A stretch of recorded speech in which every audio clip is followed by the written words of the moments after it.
இருந்தவரும் இருக்கிறவரும் வருகிறவருமாகிய இயேசு கிறிஸ்துவின் அற்புதமான நாமத்தினாலே உங்களை வாழ்த்தி இந்த புதிய நாளிலும் தேவனுடைய ஜீவனுள்ள வார்த்தையின் மூலமாய் உங்களை சந்திப்பதில் நான் கர்த்தருக்குள் மகிழ்ச்சி அடைகின்றேன்.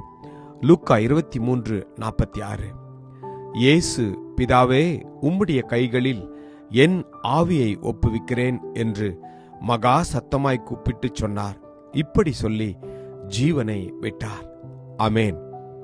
இயேசு கிறிஸ்து 2000 ஆண்டுகளுக்கு முன்பதாகவே கொல்கொதா மலையில சிலுவையில் அவர் தொங்கி நமக்காக எல்லாவற்றையும் தன்மேல் சுமந்து கொண்டு அவர் பேசின கடைசி வார்த்தை தான், பிதாவே, உம்முடைய கையில் என்னுடைய ஆவியை ஒப்புவிக்கிறேன் என்று. பிதா தனக்கு கொடுத்த எல்லாவற்றையும் செய்து முடித்த பிறகு அவர் தன்னை தானே அர்ப்பணித்தார்.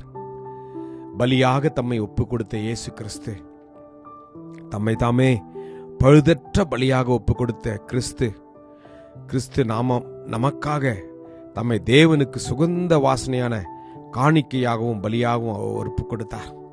பாவம் அறியாதவர், ஒரு குற்றமும் செய்யாதவர், நமக்காக அவர் எல்லாவற்றையும் தன்மையில் ஏற்றுக்கொண்டார். ஆம், சங்கீதத்தில் நாம் வாசிக்கிறோம், உமது கையில் என் ஆவியை ஒப்புவிக்கிறேன், சத்தியபரனாகிய கர்த்தாவே, நீர் என்னை மீட்டுக் கொண்டீர் என்று ஆண்டவர் பழைய ஏற்பாட்டிலே சொன்ன அந்த வார்த்தைகள் எல்லாவற்றையும் நிறைவேற்றும்படியாகத்தான் புதிய ஏற்பாட்டில எல்லாவற்றையும் அவர் செய்து முடித்தார். எனக்கு பிரியமான தேவஜனமே, நாமும் கூட நம்முடைய சரீரங்களை பரிசுத்தமும் தேவனுக்கு பிரியமுமான ஜீவ பலியாக ஒப்புக் கொடுக்க வேண்டும் என்று வேண்டிக் கொள்ள வேண்டும், அர்ப்பணிக்க வேண்டும். இந்த தேவனுடைய ஆலயமாக நம்முடைய சரீரத்தில் அவர் வந்து குடிக்கொள்ளும்படியாய் நம்முடைய சரீரத்தை நாம் பலியாக அர்ப்பணித்து எப்பொழுதும் பரிசுத்தமாய் பாதுகாத்துக் கொள்ள வேண்டும்.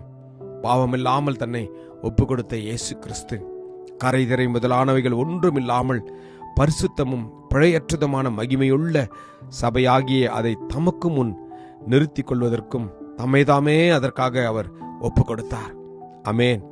நம்மை சுத்திகரிக்கும்படி தம்மை தாமே ஒப்புக் கொடுத்த கிறிஸ்து, நீங்களும் நானும் பரிசுத்தமாய் வாழ வேண்டும் என்பதற்காக, நீங்களும் நானும் அவருடைய வருகையில் எடுத்துக்கொள்ளப்பட வேண்டும் என்பதற்காக அவர் எல்லாவற்றையும் செய்து முடித்தார்.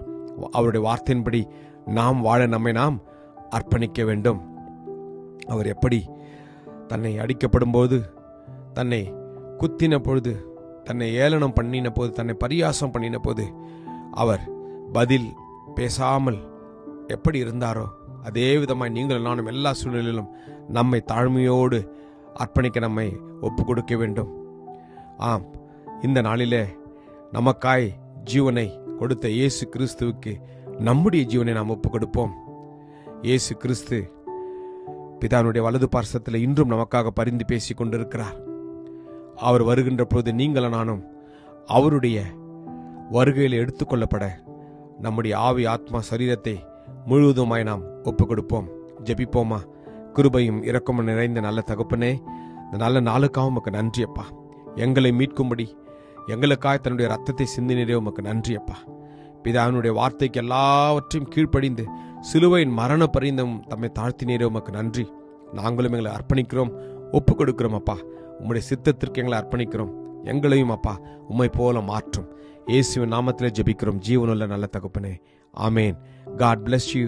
Jesus loves you. Amen.